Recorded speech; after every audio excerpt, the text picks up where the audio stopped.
दोस्तों, आज के इस वीडियो में हम सीखेंगे कि समबाहु त्रिभुज क्या होता है और उसका क्षेत्रफल कैसे निकालते हैं तथा परिमाप कैसे निकालते हैं। अगर आपको क्षेत्रफल तथा परिमाप समबाहु त्रिभुज का निकालना नहीं आता है तो वीडियो के लास्ट तक बने रहिएगा, आपको पूरा समझ में आ जाएगा। हमने पिछले वीडियो में समद्विबाहु त्रिभुज का क्षेत्रफल तथा परिमाप निकालना सीखे थे। अगर आपने वो वीडियो नहीं देखा है तो डिस्क्रिप्शन बॉक्स में लिंक दे दूंगा, आप जाकर देख लीजिएगा। तो आइए हम इस वीडियो में हम सीखते हैं समबाहु त्रिभुज क्या होता है और उसका क्षेत्रफल तथा परिमाप कैसे निकालते हैं। तो हमने एक समबाहु त्रिभुज बनाया है। अब तो समबाहु त्रिभुज होने के लिए क्या शर्तें होती हैं, तो हम डिफिनेशन नहीं लिखा रहे हैं, आपको सिर्फ बता रहे हैं कि मतलब समबाहु त्रिभुज का मतलब होता है कि सम का मतलब समान, जिसकी तीनों भुजाएं समान हो। जैसे कि ए वाली भुजा इसके समान हो, और यानी कि तीनों भुजा समान हो, उसे हम समबाहु त्रिभुज कहते हैं। कोई भी त्रिभुज है जिसकी तीनों भुजा समान है तो उसे हम समबाहु त्रिभुज कहते हैं। तो यह समबाहु त्रिभुज है, हमने इसकी तीनों भुजा समान मानी है तो यह समबाहु त्रिभुज होगा। तो अब हम क्या करें, समबाहु त्रिभुज की अगर हम भुजा को ए मान लेते हैं, तीनों भुजा जबकि समान होगी, जब तीनों भुजा समान होगी तो हम तीनों को ए मान लेते हैं। तो इसका क्षेत्रफल का फार्मूला होता है, हम क्षेत्रफल किसी अन्य वीडियो में सिद्ध करा देंगे कि कैसे आता है उसका फार्मूला। फिलहाल हम डायरेक्ट क्षेत्रफल के सूत्र से हम डायरेक्ट क्षेत्रफल निकालना सीखेंगे। तो आइए, उसका फार्मूला होता है अंडर रूट में 3/4 इंटू में भुजा का स्क्वायर, जो ये भुजा मानी है उसका स्क्वायर, और उसका परिमाप होता है 3a।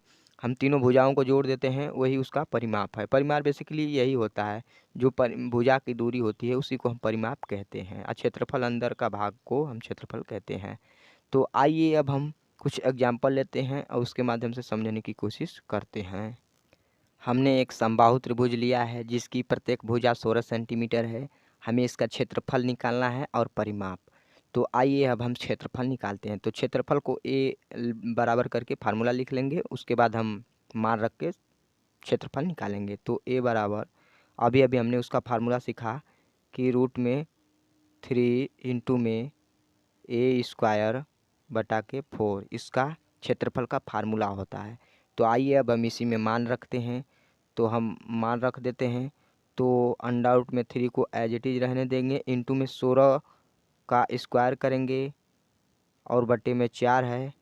तो अब नीचे लिखेंगे, तो नीचे लिखेंगे बराबर 16 को हम क्या लिख सकते हैं, 3 इंटू में 16 को डबल बार लिख सकते हैं, 16 इंटू में 16 बटा के 4।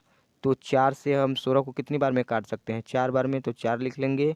और ए बराबर, जब हम 3 इंटू में 16 का गुणा 4 में करेंगे तो 16 चौके 64 होता है, तो 64 लिख लेंगे। और इससे सिस्टमेटिकली जमा लेते हैं तो ए बराबर होगा 64 इंटू में अंडर 3 सेंटीमीटर स्क्वायर, इसका क्षेत्रफल होगा। उम्मीद करता हूँ आप लोगों को क्षेत्रफल निकालना आ गया होगा। आइए अब हम इसका परिमाप कैसे निकालते हैं वह सीख लेते हैं। तो परिमाप निकालने के लिए हमने बताया है कि इन तीनों भुजाओं को जोड़ देंगे तो परिमाप आ जाएगा। तो उसी को देखते हुए फार्मूला बनाया गया है। अगर इसकी भुजा को हम ए मान लें, तीनों भुजाओं को ए मान लें, तो जब हम जोड़ेंगे तो वो आएगा परिमाप बराबर 3a। तो ए की जगह हम 16 सेंटीमीटर रख लेंगे, तो परिमाप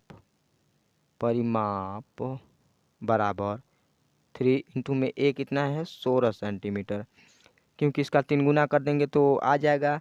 तो परिमाप